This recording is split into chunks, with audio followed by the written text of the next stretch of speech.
ここの通りはダニューブのどこかに似ているな。歩いているとダニューブの街を散歩している気分になる。アイギスの資料によると、ブルーマウンテンがアイギスの管轄に入る前はサウスランドと呼ばれていたそうです。サウスランドという名はダニューブの歴史書にたびたび登場します。それは知ってる。サウスランドは流刑の地だ。昔ダニューブで犯罪者や流れ者を送り込んだ場所の一つだよな。ブルーマウンテン人の先祖が初めてこの地に足を踏み入れた時、古いダニューブの知識と文化も数多く持ち込んだ。俺たちがいるブルーマウンテンの首都ペラは最初の流れ者たちが建てた定住地が発展したものだ。犯罪者や流れ者たちがこの都市を築き上げたなんて想像できませんね。その点については昔の法が今とは違うことを知っておくべきだな。世の安定を保つため重すぎる罰を与えるのはよくあることだったんだ。飢えてパン一つ盗んだだけで流刑になった人も多いかもしれない。だからサウスランドに流された人の中には犯罪者だけでなく学者や職人、建築士なども多かった。たかがパン一つのために同胞を捨てるなど理解できません。これが時代ってやつだ。時代の変化は古い認識を破壊し、新参者と先駆者が理解し合うことを妨げるのかもしれないな。ブルーマウンテンとダニューブは層を同じくする兄弟のようなものであっても今は完全に違う道を歩んでいる。ナビゲーター、視認可能な範囲内で目標の建物を発見しました。マーチソンビルです。あの建物か。高いな。一目でわかる。フレックはあそこに囚われているのか。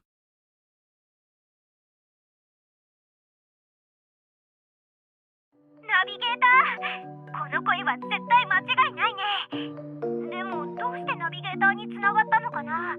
コードを打ち間違えた？いや、間違っていない。ナビゲーターは今私と一緒なの。どうしてナビゲーターがブルーマウンテンにいるの？旅行？俺はそんなに暇じゃない。ステファニー博士の任務で行方不明になった定職者を探しに来た。定職者って私のこと？感動的だね。でもこれだけは言っておく。私は行方不明なんじゃなく拉致されただけだ。思ったよりひどい状況みたいだな。心配いらない。私を閉じ込めておくことはできない。逃げようと思えばいつでもできる。でも逃げる前に自分の任務を完了しないといけない。俺の知ってるフレックはこんなに向上心が強くなかったけどな。私が復職できるかどうかはこれにかかっている。最近釣り竿を何本か買って生活がきついな。復職できなかったら物乞いをするしかないからね。まあいい。で、次はどうするつもりだ？そうだ、その前に他の情報があったら教えてくれないか？それは多分ないかもしれない。ブルーマウンテンに来て随分経つのに何も調査できてないのか？そういうわけじゃない。手がかりをつかむために私は自分を餌にしたの。私の直感では近々大物を釣り上げると思う。ならゆっくり釣るといい。待って、ナビゲーターは私が今どこにいるか知りたくないの？マーチソンビルだろ。どうして知ってるの？リーダー。あなたの行方は秘密でも何でもないでしょ。まさか他に行くところがあるの？まあその通りなんだけど、でもそれは最初の事件発生地点に過ぎない。捕まった後私たちはすぐ移送されたから。移送された場所について 100% の確信はないけど、私の推測だとある場所の可能性が高い。それは地下だよ。それもマーチソンビルの真下。地下だって？そう。こここに連れてこられる時はずっと目隠しされていたけど、意識はあった。これは彼女たちの犯した大きなミスだね。エレベーターに乗せられてから下に移動した感じははっきり覚えている。眠くなるくらい長い時間、それが続いた。身体感覚だけじゃ正しいとは限らない。もちろんそのおかげで第二の証拠である通信信号を見つけられた。牢に入れられてからしばらく待った。安全を確認した後、隠していた通信機を取り出して外部との連絡を試みたんだ。でもここでは外部の信号が一切見つからないことに気づいたの。その後牢から外の廊下に逃げても信号はなかった。私の通信機は特別製で、通常の妨害装置なら簡単に突破できる。よほど厚い壁じゃない限り通信は可能だ。大地とか。その通り。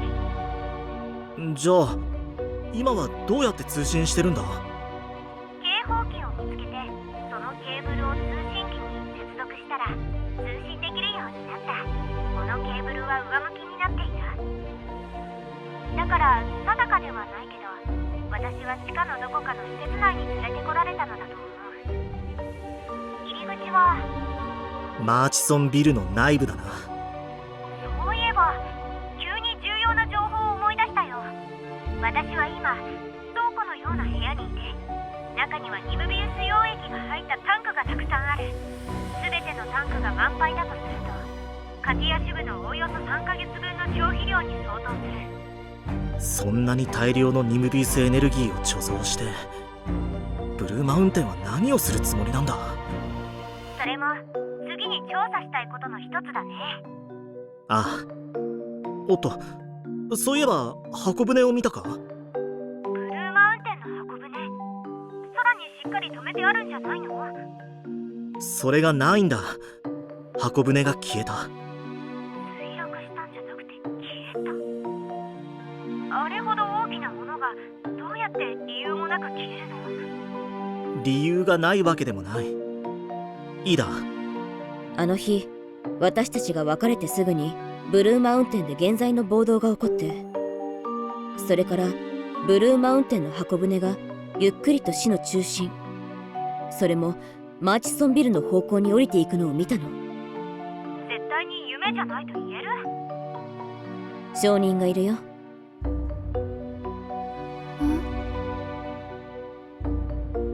れはきっと私が捕まった後のことだね。少なくともあの日、巨大な物体が落下したような振動は感じなかった。そうか。フレックさん。誰の声だ？そこに誰かいるのか？こっちは友達のミカだよ。ブルーマウンテンのガイドでもある。そうだ、少し前に彼女のもう一つの立場が分かったんだ。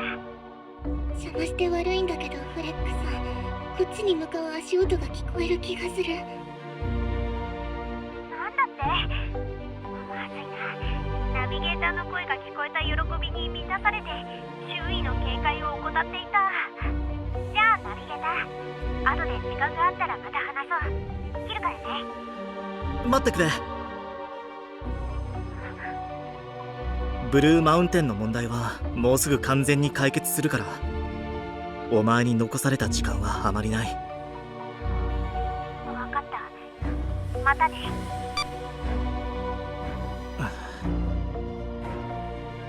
あいつ大丈夫だよね？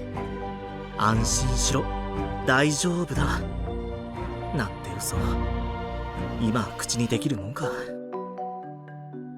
行くぞダプネ。はい。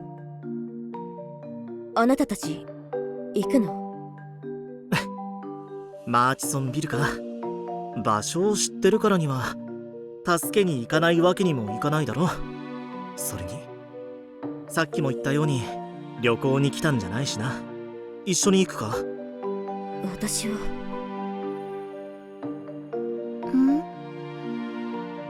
ごめんなさい。気にするな。ここで気楽に待ってるといい。あなたがさっき言ったブルーマウンテンの問題はもうすぐ完全に解決するってどういう意味？すぐにわかるさ。